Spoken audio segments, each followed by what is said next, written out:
is time for an update on the current trending story of the moment, which is the reports that there is a military coup happening right now in the Ivory Coast. I made a video about this earlier today that I released. It is time to clean up some of that information, make sure we get as close to the facts as possible. And if you're interested in this update, I suggest you stay tuned. For those of you that don't know me, my name is TJ. I am Nigerian and British mixed, and on this channel, we talk about African geopolitics. Just to put things in perspective, I woke up at around 5 a.m. this morning for no good reason. I did what everyone is not supposed to do first thing in the morning, which is go straight to your phone and see what's trending online. And all over social media that I was looking at, I saw nothing but trending videos about the Ivory Coast. Of course, what I did was try to look online to see what information was credible, and I couldn't tell exactly what was credible and what was not.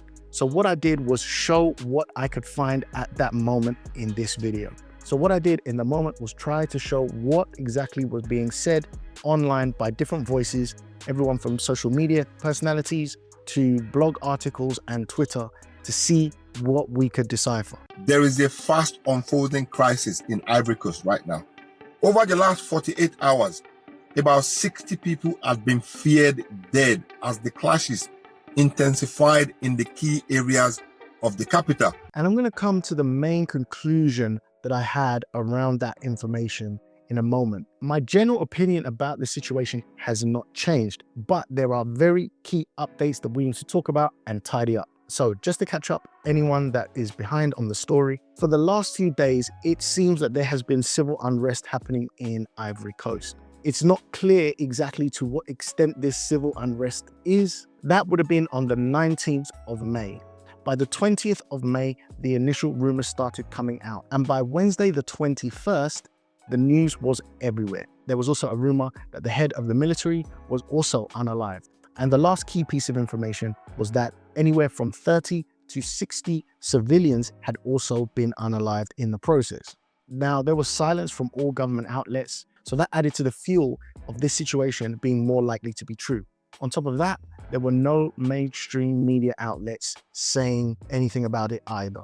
One of the things that I found being a channel about African geopolitics is that if I talk about a story that, let's say, Western media talk about Africa, and that story happens to be negative towards Africa, my comments get hammered with people saying that you can't believe the West, this is fake news. But at the same time, when I talk about a story like this, and the fact that there's no Western media talking about it, I also get hammered in the comments, people saying, well, where is the mainstream media?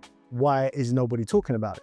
So therein lies the confusion for a lot of these stories. Amongst a few other sources, one of the things that I cited in my previous video was a Nigerian news outlet that claimed that a Nigerian politician asked to remain nameless branded this information as fake news. Now, when I posted the story, I was also getting comments telling me that I had posted fake news. Let's not forget, when I posted the original video, I didn't want to show all the videos that I had seen because I was convinced that some of those videos were of old conflicts that people had just put together quickly on social media to claim that the coup was actually happening. I think it's not responsible really for me to show you all of these because some of these are old footage. People are just reposting. We don't know exactly what is true right now.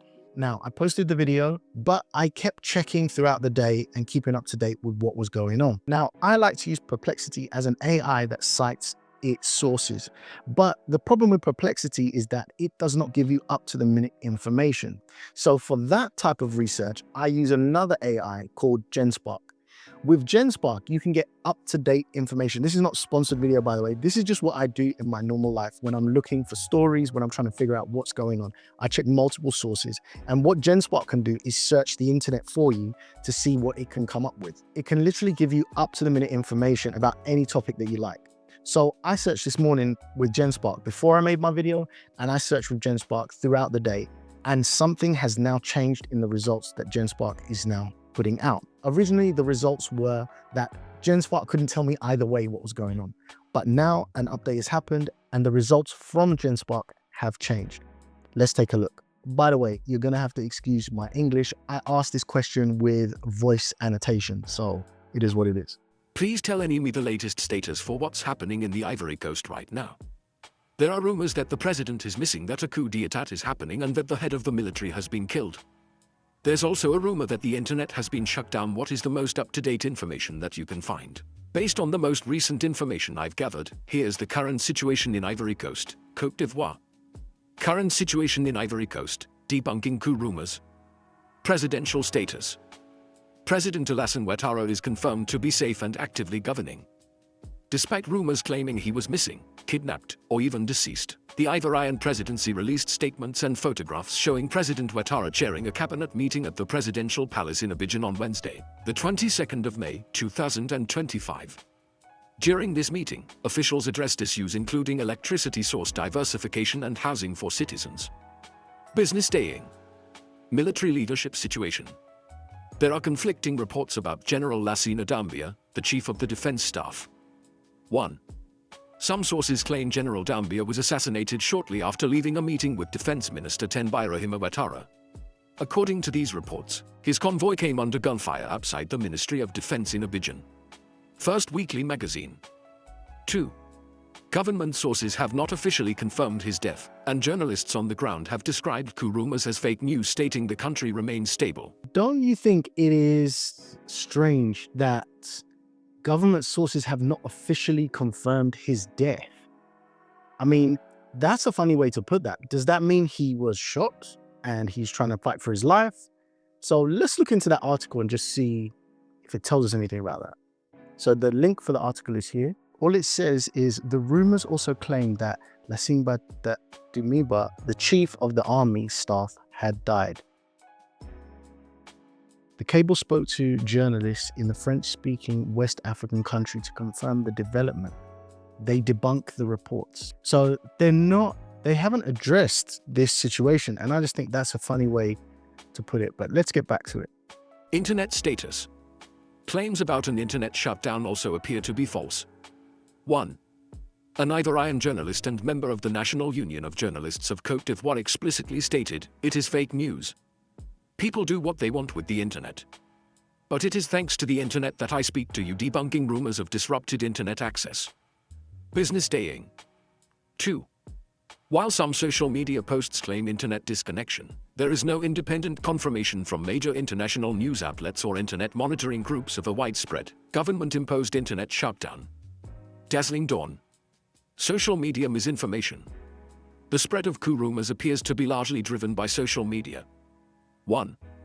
False information spread rapidly across platforms including X, formerly Twitter, Facebook, TikTok, and some mainstream media. On Facebook alone, approximately 9,700 users discussed the alleged coup according to platform metrics. Business staying. 2. Some fact-checkers have flagged viral videos as misleading, stating there is no verified evidence of a military takeover. Daily trust. Political context. The timing of these rumors is significant. 1. Ivory Coast is preparing to host the African Development Bank's annual meetings next week, where officials will elect a new president to succeed Akinwumi Adesina. Business staying. 2. The country is heading toward a pivotal presidential election in October 2025, with ongoing debates about President Ouattara's potential bid for another term and challenges faced by opposition leaders. Dazzling dawn. 3. The region has seen successful military takeovers in several neighboring countries, Mali, Burkina Faso, Niger, and Guinea, in recent years, fueling speculation about possible coups elsewhere. Conclusion. Based on the most credible and recent information available, there is no verified evidence of a coup in Ivory Coast. President Ouattara remains in power and actively governing. While rumors continue to circulate, especially on social media, they appear to be largely unfounded. The political situation, however, remains tense as the country approaches its 2025 presidential election. So from this gathering of information here and all the links provided along with it, the AI is telling us that this is unfounded. They're refuted. So 2 out of 3 key points are debunked. I think there is a general understanding that there is some local civil unrest. To what extent that is, I have no idea. But it appears to be not zero. Is it to the extent that there's a military coup? No. So the president appears to be in good health and running the country. In fact, he was having a meeting at the time when most of this news broke. Pictures were taken at that meeting, and those pictures are available to view online. The chief of police It appears they say that the rumors are false, but I still think it was a funny way to refute it. However, I wanted to check a bit further, so I asked the following question. Where can I see footage of the president's appearance? Because they said he was in public. They took pictures of him. He was at a meeting. So where are these images? Where are these pictures? Official photos from the 22nd of May 2025 cabinet meeting. The Ivorian presidency released official photographs showing President Ouattara chairing the cabinet meeting on Wednesday, the 22nd of May 2025. These images are available through several sources. 1. Business Day News website. You can view images of President Ouattara from the cabinet meeting on the Business Day website. The article includes photos released by the Ivorian presidency showing the president alongside cabinet members at the presidential palace in Abidjan. View the photos here. So let's open this article and have a look. Coup rumors debunked as Côte d'Ivoire's president chairs cabinet meeting. So this is reported on May 22nd by businessday.ng. Here is a picture of him. Let's have a quick look at what it says in the article. The Ivorian presidency confirmed Ouattara's attendance in a statement it issued, including pictures showing the president and cabinet members at the meeting. The cable spoke to journalists in the French-speaking West African country to confirm the development. They debunked the reports. There is no coup in Côte d'Ivoire. The country is stable, Crystal Kouam, an Ivorian journalist living in Abidjan, said. So I think with this information, I can be 90% sure and 10% unsure that this coup attempt happened. I don't say 100% because there could still be many manipulations going on here, but 90% is more or less believable. However, this is not a nothing story. The story is not actually about the coup. The question we should be asking is, why and how did this thing travel so far, so fast, and with such vigor? How did it get so viral? And it got so viral because the youth of today are desperate for situations like this to happen. They're saying that he's preparing for the elections in October 2025, all well and good. But is he going to be able to deliver the kind of feeling that someone like Captain Traore is delivering? People still think he's in bed with the Americans, he's in bed with the French. And actually any president, in fact, anyone that is trying to run a campaign to lead their country is going to have to contend with what I'm calling a mental revolution. It's the perfect crossroads between information access via smartphones and internet and the people's frustrations around their economic situation, the lack of infrastructure, the way things don't work in the world. While they're there watching America, UK, Europe, trains in China going faster than the speed of light or whatever. And they're looking at their country and they're like, why is it like this? So they are highly motivated to have a new narrative written. That is why Ibrahim Traore is so viral, so popular. So sooner or later, this is going to have a material impact. Just because the story didn't happen the way it is, doesn't mean that the potential is not there for it to happen. Now, I would love to know what you guys think about this story. And recently, I've been getting a lot of criticism in the comments. People have even gone as far as to say that I am an agent of the West, just because I may not report a story from the perspective that they have. So if you have anything to refute, put it in the comments. But please, add your source of information. Add this thing so we can also check your own mouth. When you want to comment in the comments, let us check also what you're saying. That's all I'm asking for anyone that wants me to take their criticism in the comments seriously. If you have nothing to write, would it be too much for me to ask you to write the words, "Let's do fact checking"? It lets me know that you're rocking with the channel, you watched the video to the end, you like what I'm doing, and you want me to continue. Thanks so much for watching this video today, and I'll catch you in the next one. Peace.